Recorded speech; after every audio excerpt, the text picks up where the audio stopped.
Yo, what is going on, everybody? It's Boy Gripper back here with another video for you guys today. In this video, we're going to be talking about Fanatics making a purchase, and we are going to talk about that purchase and what I think this could mean for the future of sports cards. So, without further ado, let's get into it. Before we do, though, I want to give you a idea of what we're going to do for next milestones giveaway. Although you guys know I don't like this year's Topps Chrome, I think they are just completely ripping us off. I think I'm going to give away a blaster box to one of you guys. I said I wouldn't buy it, but it seems like a lot of you guys want a Chrome blaster, so I'm a man of the people, and when the people decide, that's exactly what I'm going to do. So I don't know the exact rules we're going to do yet for this giveaway, but obviously subscribe. So if you're subscribed, you're good to go. Just gonna comment a challenge of some sort when I figure that out after I pick the giveaway for last milestone. I've just began reading the comments section, so I'm only like 5-6 videos in, so don't know how long this will take me. Probably quite a while, so just keep that in your head. I'll be giving away a blaster of Topps Chrome for the next giveaway. So with that out of the way, let's talk about something very interesting that I didn't think I was going to talk about. I see a lot of people talking about this. I don't know how to feel about it because this could mean a lot of different things, and we're going to try to go over all the possibilities in this video. So apparently, although this isn't confirmed, Fanatics made a huge acquisition by buying Panini Sports, or I should say Panini America. That's their official company name. I don't know how to feel about this for a couple of reasons.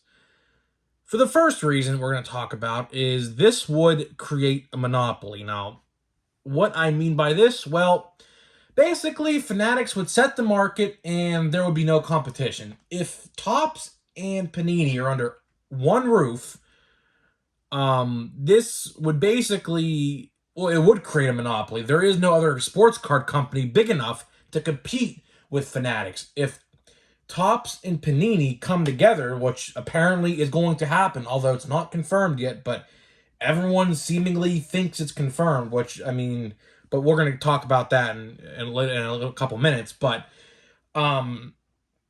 this would create a monopoly. So basically, they would set the market, and there's no other competitors that are big enough to compete with them, which we're going to talk about here in a minute. I think Congress, because if you guys didn't know, there is a committee in Washington that actually vetoes or approves of acquisitions like this.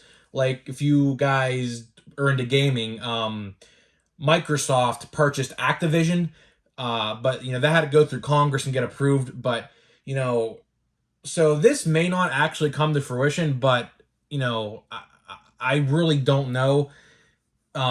They would be creating a monopoly with this 110%. There is no other sports card company out there that would compete with them. I mean, if you think Leaf or Sage Football is going to compete with Fanatics and Panini and Topps combined into one, yeah, you're crazy. You're absolutely crazy. They would have a stronghold on the sports card world, basically. So, you know, I don't know what to think about this because in my mind, when I hear this, this reminds me of a certain situation in the pro wrestling world that happened, I think in like 2005, 2004, 2003. It was when WWE purchased their rival, WCW. And what happened was, so Vince McMahon purchased, WCW, his rival, and basically made it extinct. Now, with this purchase of, Panini, would that mean Fanatics would basically put Panini out of business and take their licensing brands? Or would they still have them produce basketball and football cards? See, that's what I'm kind of confused on at the moment. Because, you know, typically what happens is if a rival purchases their competitor, that competitor's company typically doesn't stay around. That typically it goes extinct and all the workers from that company don't lose their jobs. They just transition over to, let's say in this case, Topps, or work at the Fanatics headquarters or something like that. I find it, interesting because with this purchase, this creates a lot of controversy, I think, in the card collecting community. In my mind, I never thought this was going to happen, but we talked about this a couple videos ago. Fanatics struck a deal with the printing company that, I should say, Panini used, so that way Panini couldn't use that printing company, so that way Fanatics and Topps could use it. I don't know what this means. I'm very interested to see what's going to happen here in the coming months. Now, again, this announcement isn't official. This is just a rumor, but I guess this rumor has a lot of truth backed into it. So, looks like Panini was actually purchased by Fanatics, which is good in some ways and bad in others, because I thought for the longest time, and this still could very happen, I thought Topps was going to get basketball and their football licenses back, as well as WWE, but that's already confirmed. They're getting that back. But, I thought for the longest time, after I think it was 2024, that Topps would have all the major sports.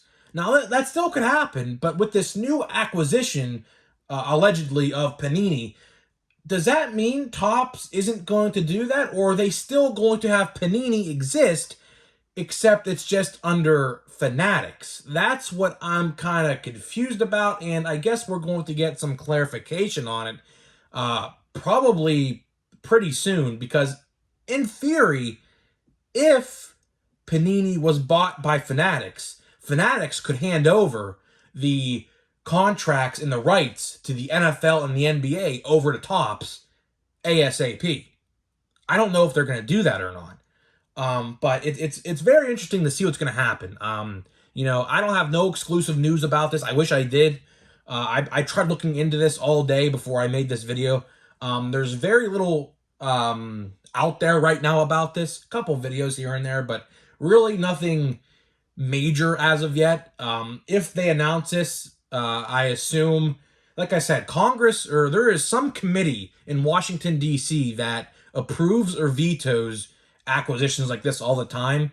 So there very well could be a situation where it gets vetoed and they don't actually purchase Panini. The purchase doesn't go through. Although, if you guys know how companies work, like, let's say for the Activision and Microsoft transaction, it took like 16 months. They're still not officially purchased by Microsoft just yet, but they're in the transitional phase. So I'm very interested to see what's going to happen here within the next 5 to 6 months, because as you guys know, as we talked about, there are no Panini releases within the next 6 months. So, it's going to be very interesting to see that maybe they will announce this sooner rather than later. Maybe by the end of the year they'll announce this. I have no idea.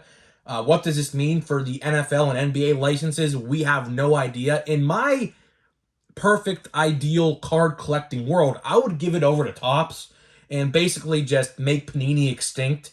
I have a feeling that's what they're going to do. They're just going to buy out the company, bring all their employees over to Topps, and just basically end Panini. I mean, if you're a smart rival or a smart businessman, that's what I would do. But, just to make the Topps brand even bigger than it is and will ever be. But like I said, there's a lot of things that have to happen before we actually can make assumptions and start saying, oh, who's going to make NFL and NBA cards now, and, things like that. So with that being said, let's open a pack here of Platinum Chrome. We opened our first pack yesterday. I really like this set. I think the set, I said, is one of the nicer sets they have done in the last couple years. I hope they do this every so often, like maybe for their 65th anniversary in a couple years and 3 years from now. Hopefully, it'd be nice. So, first card, we got Mark McGwire. I like the Legend cards. The Legend cards, for me, are the reason why this set is just really fun to look out for. It's not so much... I thought that... I thought that was going to be Wander Franco, but I forgot this is 2021. I was like, I saw the Tampa Bay Ray. I saw that. I was like, oh, boy. We got Derek Lee, Pirates legend. Brought us to a playoff run. And John Smoltz. So, not a bad pack there. We have 3 legends. And that is that. So, guys, let me know what you think about this news of Panini allegedly was bought by Fanatics. I wouldn't be surprised if that's the case. A lot of people were speculating it was going to happen eventually. And rumors has it that it happened. So let me know what you think about all this. Do you think Topps is going to make NBA and NFL cards? Or do you think Panini will still have the rights, I should say, or Fanatics will still let them do it? So, guys, I want to know what you think, and I'll see you guys in the next one.